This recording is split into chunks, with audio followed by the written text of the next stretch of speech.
Армысыз қадірлі көрермен, еліміздің басынан өткен қиыл кезеңнен бір үзікті әдеттегідей айтып отырайық. Бүгінгі сөз Керей хан мен Жәнібек хан ескерткіші Астананың төрінде неге тұрмады? Еліміздің бас қаласы Астанадағы көрнекті ескерткіштердің бірі Керей мен Жәнібек ханға арналған ескерткіш. Биіктігі 12 метр, салмағы 16 тонна. Керей мен Жәнібектің салмағы одан да ауыр. Олар мемлекетіміздің, қазақ хандығының негізін салушы хандар. Сондықтан төрде тұруға әбден лайық. 2008 жылдың соңында өкімет бір топ мүсіншілерге Керей мен Жәнібектің қазақ батырларымен бірге тұрған үлкен ескерткішін жасауды тапсырады. Келер жылы шілденің 6-сына Назарбаевтың туған күніне дейін бітіріңдер дейді. Сонан мүсіншілер асығыс іске кірісіп, ескерткішті дереу Қытайда құяды. Бірақ қанша жанықса да Назарбаевтың туған күніне үлгерте алмайды. Сөйтіп ақыры бір күні Астанаға жеткенде мына мүсін Қытайға ұқсайды деген шу-шырқан шығарды. Бір топ мүсінші баспасөз жиынын өткізіп, Керей мен Жәнібек ескерткішінің авторы Сембғали Исмағұлов мүсінші емес, суретші. Ал жасаған мүсіні, яғни Керей мен Жәнібектің сарбаздары сойып қаптап қойғандай Қытай сарбаздар деп сынады. Оған баспасөзде қосыла кетті. Ал автор Сембғали Исмағұлов пен серіктерінің сөзінше, мүсін бұған дейін Абай мен Бөгенбайдың ескерткішін жасаған адамдардың қолынан шыққан. Қытайға ұқсайды дегенде бос әңгіме. Ал ескерткішті мемлекеттік комиссия қабылдап алған. Құжаты түгел. Құжаты жоқ ескерткішке мемлекет 100 миллион теңге бере ме? Сембғали Исмағұловтың сөзіне қарағанда, ескерткішті Қытайда құю себебі де өте қарапайым. Өткен сол уақытта ескерткіш құятын орындардың бәрі Астананың 10 жылдығына облыс, қалалардың тапсырысын орындаумен айналысып жатқан. Ал уақытты қыз. Сонан ескерткішті Қытайдан әкеледі. Бірақ Керей мен Жәнібек бір кездері өздері құрған Қазақияның кеденінен өте алмай, тағы да сол кеденде 3 ай жатқан. Міне осылайша әупірім тәңірмен әрең жеткен Керей мен Жәнібек дауға айналды. Ал оны Астана әкімдігі қолдады. Не себептен қолдағаны өздеріне ғана мәлім.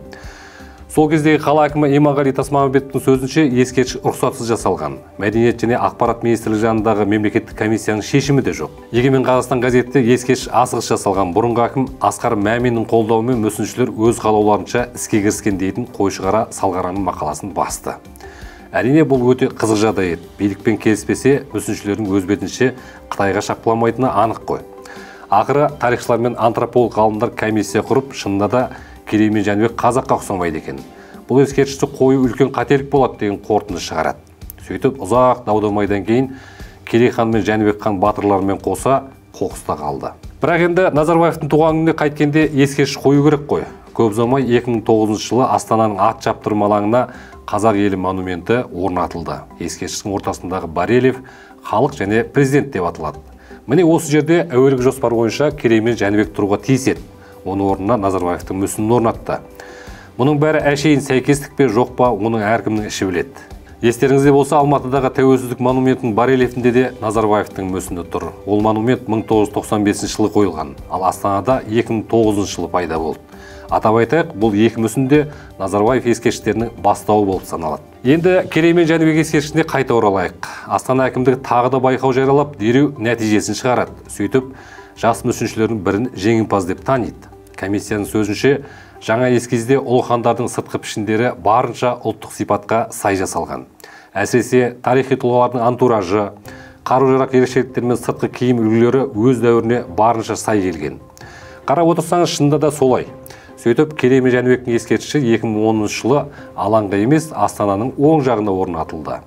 Қазақияның іргетасын қалаған екі хан әдейі іздеп бармасаң көріне бермейтін тасалау жерде тұр. Осымен бүкіл дау-дамайға нүкте қойылуға тиіс емес пе? Қойылмайды. Тағы да өршиді. Бұл жолы Керей ханның жерде, ер-тоқымның үстінде отырғаны жұрттың шамына тиді. Хан не таққа отырады, не атқа отырады, ер-тоқымға отырмайды деген пікірлер көп айтылды. Қисыны бар сөз қылды. Автор да әкімдікте бұл сұраққа жауап берген жоқ. Алайда мұның мынандай да мәнісі бар көрінеді. Қазақстанда белгілі Абди деген компания бар. Кеңсе тауарларын сатумен айналысады. Сол компания өз ақшасында 2008 жылы Қазақстан тарихы мен мәдениетінің үлкен атласы деген кітап шығарды. Ол кітаптың қазақша нұсқасына өзімде редактор болғанымды айта кетейін. Кітапты ғалымдар өте жоғары бағалады. Атласта ежелгі дәуірден жаңа заманға дейінгі Қазақстан тарихы түгелге жуық қамтылды. Қазақ хандығы айтылған кезде әрбір ханның суреті қоса берілді. Қасым хан десең Қасым ханның, Хақназар десең Хақназардың суретін көресің. Суреттегі хандардың киімі, қару-жарағы, сауыт-сайманы тарихи шындыққа жақын болу керек. Ал ондай суретті қайдан табасың? Хандардың киімі қандай болғанын қайдан білеміз? Міне осы кезде компания басшылығы мен кітаптың бас редакторы, тарих ғылымының кандидаты Қанат Өскенбай сонау Мәскеудегі атақты өнертанушы ғалым Михаил Гореликке өтініш жасады. Орта ғасырдағы Евразияның әскерисін зерттеумен өмір бойы шұғылданып жүрген ғалым Абди компаниясының өтінішімен 50-ге жуық тарихи сурет салып берді. Сол суреттің ішінде Керей хан мен Жәнібек ханның да суреті бар. Әңгіменің ауанын аңғара бастаған шығарсыздар. Байқап қарасаңыз, Гарейлік салған суретте Керей хан ер тоқымның үстінде отыр. Кітаптағы Жәнібек ханның киімдерінде ескерткішпен салыстырып көріңіз. Тарихшы Қанат Өскенбайдың сөзінше, Астанадағы Керей мен Жәнібек ескерткіші Гарейлік салған суреттен алынғаны күмән туғызбайды.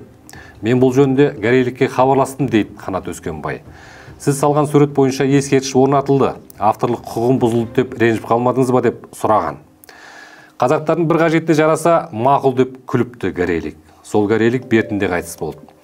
Қанат Өскенбайдың сөзінше, Керейді ер тоқымға отырғызған Гарейлік. Өйткені оған хандардың бәрін ат үстіне шығара бермей, отырғызып та суретін салып берсеңіз деген өтініш айтылған. Астанада ескерткішке айналады. Керей хан есілдің жағасында ер тоқымның үстінде отырады деген ой ол кезде мүлде болмаған. Бәлкім ескерткіш авторының қиялы Гарейліктің қиялымен кездейсоқ тура келіп қалған шығар. Онысын білмейміз. Бұл әңгіме даумен басталып, даумен аяқталған Керей хан мен Жәнібек хан ескерткішінің қысқаша хикаясы. Мемлекетіміздің негізін салушы екі ханның ескерткіші үлкен дайындықпен жасалып, бас қаламыздың бас алаңында қасқайып тұруға тиіс еді. Өкінішке қарай шенеуніктердің кезекті ырду-дырдуына түсті. Бәлкім алаңда Назарбаевтың ескерткіші тұрғаны дұрыс деп есептеген шығар, кім білсін. Осындайда болған, сау болыңыздар.